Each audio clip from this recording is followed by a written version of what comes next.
Hi ಎಲ್ಲೋ ಇವತ್ತು Wednesday vlog. So ನುಗ್ಗೆಕಾಯಿ ಮತ್ತು ಆಲೂಗಡ್ಡೆ ಗೊಜ್ಜು ಮಾಡೋಣ ಅಂತ ಹೇಳ್ಬಿಟ್ಟು ನುಗ್ಗೆಕಾಯಿ, ಆಲೂಗಡ್ಡೆ, ಟೊಮ್ಯಾಟೊ, ಈರುಳ್ಳಿನೆಲ್ಲ ನಾನು ಚಾಪ್ ಮಾಡಿ ಎತ್ತಿಟ್ಕೊಳ್ತಾ ಇದ್ದೀನಿ.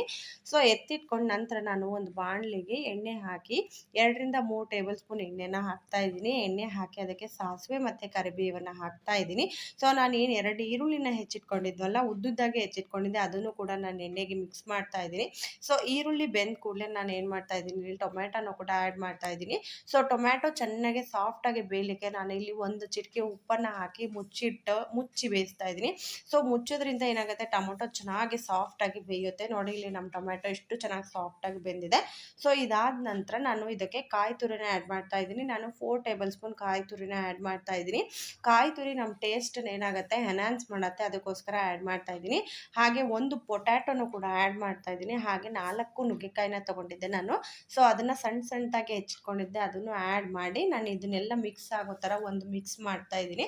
ಸೊ ಹಾಗೆ ನುಗ್ಗೆಕಾಯಿ ಮತ್ತು ಆಲೂಗಡ್ಡೆ ಬೇಯಲಿಕ್ಕೆ ಎಷ್ಟು ನೀರು ಬೇಕೋ ಅಷ್ಟು ನೀರನ್ನು ಹಾಕಿ ನಾನು ಲಿಡ್ನ ಕ್ಲೋಸ್ ಮಾಡಿ ಒಂದು 15 to 20 ಮಿನಿಟ್ಸ್ ಬೇಯಿಸ್ಕೊಳ್ಳಿ. ಬೇಯಿಸಿದ ನಂತರ ರುಚಿಗೆ ಎಷ್ಟು ಬೇಕೋ ಉಪ್ಪು ಆಲ್ರೆಡಿ ನಾವು ಸ್ವಲ್ಪ ಹಾಕಿರೋದ್ರಿಂದ ಎಷ್ಟು ಬೇಕೋ ಅಷ್ಟನ್ನು ಹಾಕ್ಕೊಂಡು ಒಂದು ಮಿಕ್ಸ್ ಮಾಡಿ ಇದನ್ನು ಮತ್ತೆ ಒಂದು 10 ಮಿನಿಟ್ಸ್ ಏನು ಮಾಡ್ಕೊಳ್ಳಿ, ಬೇಯಿಸ್ಕೊಳ್ಳಿ.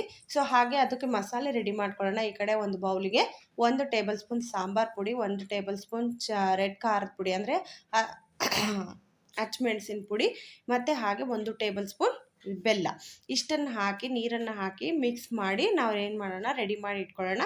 ಸೊ ಇದು ರೆಡಿ ಆದ ತಕ್ಷಣ ನಮ್ದು ಏನಾಗಿರುತ್ತೆ, ಇಲ್ಲಿ ಆಲೂಗಡ್ಡೆ ಮತ್ತು ನುಗ್ಗೆಕಾಯಿ ಏನಿತ್ತಲ್ವ ಅದು ಕೂಡ ಬೆಂದಿದೆ ನೋಡಿ. ಸೊ ಇದು ಬೆಂದ ತಕ್ಷಣ ನೋಡಿ ಫುಲ್ ಬೆಂದಿದೆ. ಸೊ ಇದಕ್ಕೆ ನಾವೇನು ಮಾಡ್ಕೊಂಡಿದ್ವಲ್ಲ ಮಸಾಲೆ, ಅದನ್ನು ಆ್ಯಡ್ ಮಾಡಿ ಆ ಬೌಲಿಗೆ ಒಂಚೂರು ನೀರು ಹಾಕಿ ಕೂಡ ನಾನು ಆ್ಯಡ್ ಮಾಡಿ ಏನು ಮಾಡ್ತಾ ಇದ್ದೀನಿ, ಮಿಕ್ಸ್ ಮಾಡ್ಕೊಳ್ತಾ ಇದ್ದೀನಿ. ಹಾಗೆ ಇದನ್ನು ಮತ್ತೆ ಮಸಾಲೆ ಜೊತೆ ಒಂದ್ಸಲಿ ಮಿಕ್ಸ್ ಮಾಡಿ ಒಂದು 5 ಮಿನಿಟ್ಸ್ ಬಾಯ್ಲ್ ಮಾಡ್ಕೊಳ್ಳಿ, ಅಂದರೆ ಕುದಿಸ್ಕೊಳ್ಳಿ.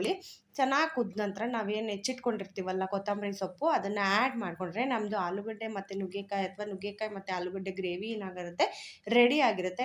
ನಮ್ಮದು ಮಧ್ಯಾಹ್ನದ ಊಟ ಈ ಥರ ಇತ್ತು. ಸೊ ನಿಮ್ದು ಯಾವ ಥರ ಇತ್ತು ತಿಳಿಸಿ. Thanks for watching. See you in the next vlog.